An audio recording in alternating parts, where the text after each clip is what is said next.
Hello students and my dear friends. बघा मित्रांनो, आज आपण लहान मुलांना इंग्रजी कशी शिकवावी हे मी आज तुम्हाला सांगणार आहे. बघा, त्यासाठी आपल्याला काय करायचं आहे, लक्षपूर्वक हा संपूर्ण व्हिडिओ बघायचा आहे.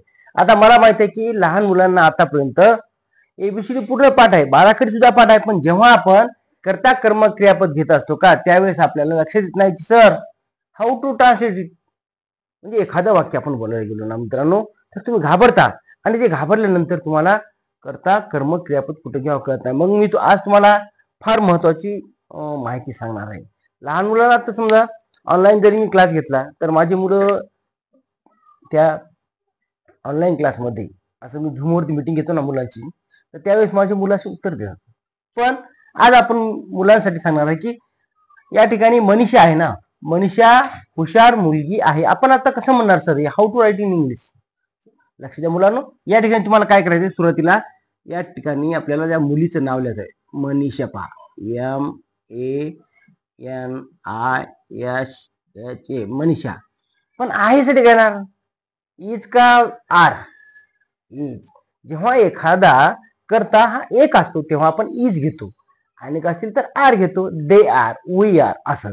म्हणजे इथं आपण या ठिकाणी घ्यायचं आहे मनीषा इज, इथं लिहा इज, मनीषा इज. आता पहा, हे घेतल्याच्या नंतर आपल्याला पुढे येतो, कशी मुलगी आहे, हुशार मुलगी. म्हणजे Manisha is clever girl, right. CLEVER, clever girl. आता आपण या ठिकाणी काय केलं मित्रांनो, सुरुवातीला आपण कर्ता घेतला, नंतर हे क्रियापद आहे आणि नंतर क्लेव्हर म्हणजे हुशार मुलगी एकच शब्द आहे. असं 1 नंबर 2 नंबर 3 4 असा आहे, पण ही हुशार मुलगी हा एकच शब्द असल्यामुळे आपण तो या ठिकाणी क्लेव्हर गर्ल असा घेतलेला आहे. First of all you understand how to translate. It is the most important. Success in your hand but you try it. बघा, ते तुम्ही तुझा प्रयत्न केला पाहिजे, आणि जर प्रयत्न नाही केला तर काही मिळत नाही. प्रयत्न देरे हारी पलंगावरी असं होत नसते मुलांनो. त्यासाठी hard work is most important in your life. Got to success. So second, बघा आपण या ठिकाणी आता दुसरं वाक्य लिहूया, आणि ते पण कसं करायचं मी तुम्हाला सांगतो. बघा, आंबा गोड आहे. आता एकदम साधं सोपं आहे. पहा, आंबा गोड आहे. मग हे लिहायचं कसं? आता लहान मुलांना तुम्ही म्हणता सर आम्हाला जे मुलं समजा 10वी 12वीच्या पुढे त्यांना समजतंय, पण लहान मुलं 2री पासूनच्या मुलांसाठी, 2री ते 10वी पर्यंत ज्या मुलांना समजत नाही ना, इंग्लिश येत नाही, तर त्यासाठी आंबा कसं आहे मुलांनो, गोड. म्हणजे आंबा गोड आहे. आता हे लिहायचं कसं? बघा, एकदम सोपं वाक्य आहे, पण लिहित असताना आपल्याला गोड साठी कसा, म्हणजे कोणता शब्द घ्यायचा हेच कळत नाही. गोड म्हणजे काय लिहायचं? गोड मराठी मधून आहे, मराठी भाषेत, पण इंग्रजीमध्ये काय लिहायचं? स्वीट. Very good.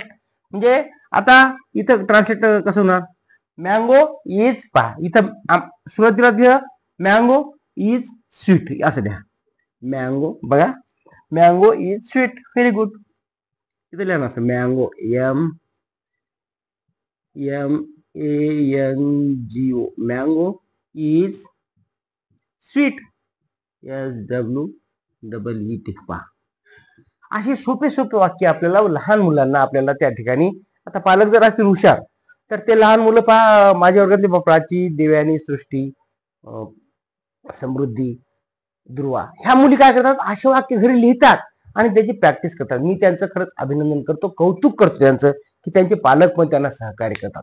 असंच आपण आपल्या मुलांना सहकार्य करायचं आहे, आणि आपल्या मुलांना यशाच्या उंच शिखरावर नेऊन बसवण्यासाठी हे करणं फार महत्वाचं. बघा, आता पुढे पहा, 3 नंबरचं वाक्य.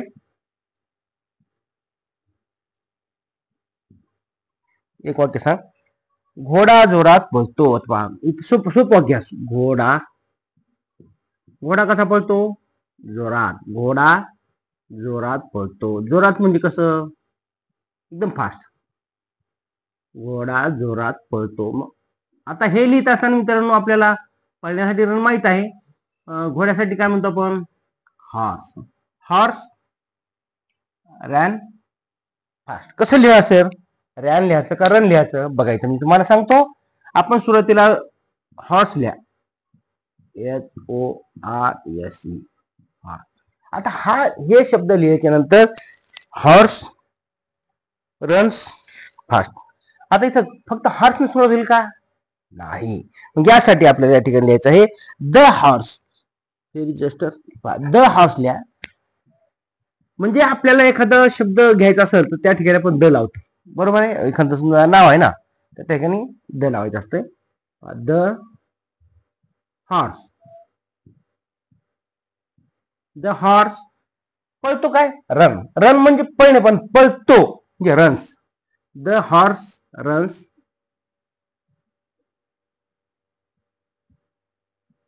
कसा पळतो? Fast. The horse runs fast. असं सोपे सोपे वाक्य घेऊन आपल्याला प्रॅक्टिस करायचे. Practice makes man perfect. It is the most important word sir. माझं एक हेच आहे बघा, ते ब्रीद वाक्य आहे.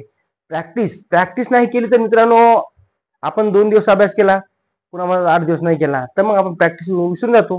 म्हणजे एखादं वाक्य किंवा धडा आपण विसरून जातो. पण आपल्याला काय करते, ते वारंवार आपल्या मनात राहायचं आहे, प्रॅक्टिस करायची. Practice makes man perfect. पुढचं घ्या. बरेच लोक शेळ्या पाळतात. आमच्या गावामध्ये पहा, बरेच लोक काय करतात? शेळ्या पाळतात. मग लिहायचं कसं सर?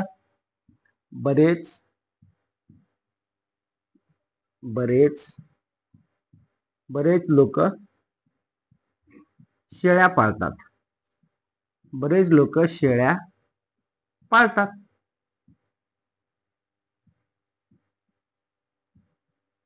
आता बरेचला काय म्हणा? पाळतात. बरेच म्हणजे अनेक, बरोबर. मेनी, बरोबर आहे. एक बरेच म्हणजे अनेक आलं म्हणजे मेनी आलं. मग इथे लिहिणं कसं? बरेचसाठी many. Many peoples keep goats. Many म्हणजे अनेक किंवा बरेच. MANY. मेनी काय? बरेच लोक म्हणजे एकच शब्द आला आहे. बरेच लोक म्हणजे many peoples. PEOPLES peoples. Many. आता पीपल म्हणजे लोक, पण पीपल म्हणजे काय? पीपल्स म्हणजे लोक, अनेक. यस या ठिकाणी काय लावलं मी? हे पण आपल्या लक्षात ठेवा. अनेक असेल तर आपल्याला त्या ठिकाणी यस लावावं लागतं. Many peoples. आता काय करतात? Keep goats. कीप गोट्स म्हणजे कीप म्हणजे ठेवणे असते, बरोबर आहे. Keep goats. पण या ठिकाणी कीप गोट्स म्हणजे शेळी पालन, असं आपण त्या ठिकाणी शब्दशः अर्थ घ्यायचा आहे. पुढचं वाक्य घ्या. नेक्स्ट 5 नंबर काय सांगितलंय? हे तुझे पुस्तक आहे का? पहा, हे तुझे पुस्तक आहे का? आता वर्गामध्ये आपण म्हणतो ना की हे पुस्तक तुझे आहे का? मग म्हणायचं कसं? How to translate in English? हे तुझे पुस्तक आहे का? बघा इथं. आणि हे प्रश्न आहे. आता प्रश्न असेल तर सर आपण कसं लिहिणार आहे? लक्षात ठेवा. आपल्याला प्रश्नाचं सुरुवात कशी करायची? मग बघा बघ इथं. आता हे म्हणलं काय? ही इज म्हणणार. इज म्हणजे आहे, पण हे साठी आपण काय बघा, मी सांगतो तुम्हाला. Is this your book? पहा, इज म्हणजे आहे. Is this your book? अशा प्रकारे आपल्याला इज दिस युअर बुक असा बुक म्हणलं की या ठिकाणी प्रश्नार्थ चिन्ह आलं पाहिजे. It is most important question mark.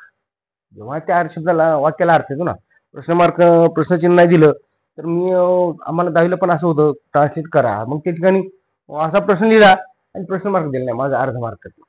म्हणून त्या ठिकाणी it is most important question mark.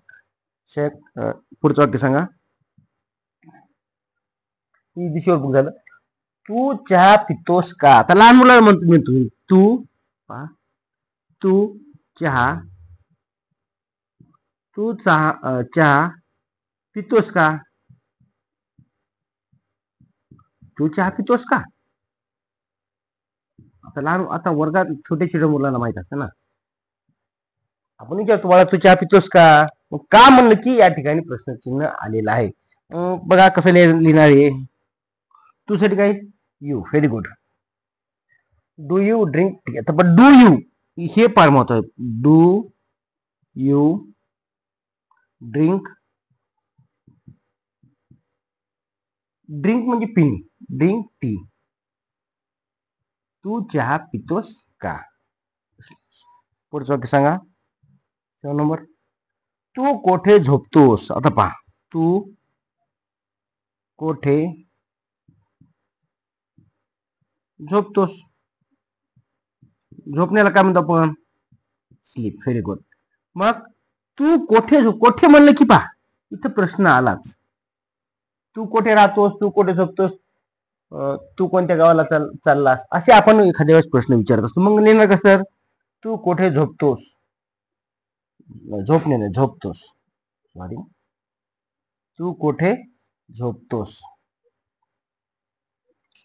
तू कोठे झोपतोस. मग हे प्रश्नार्थी चिन्ह प्रश्न लिहित असताना आपण आता कोठेसाठी काय म्हणणार? फेअर. Very good. काय लिहिणार तुम्ही?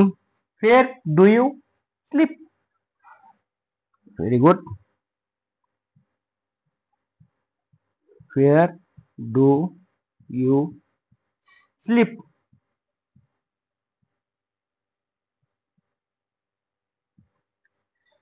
बघा मित्रांनो, अशी छोटी छोटी वाक्य घेऊन आपल्याला प्रॅक्टिस करायची आहे. व्हिडिओ जर आवडला तर नक्की चॅनलला सबस्क्राईब करायचं आहे आणि काय समस्या असेल तर कमेंट बॉक्समध्ये नक्की मला कळवा. Thank you for watching. धन्यवाद.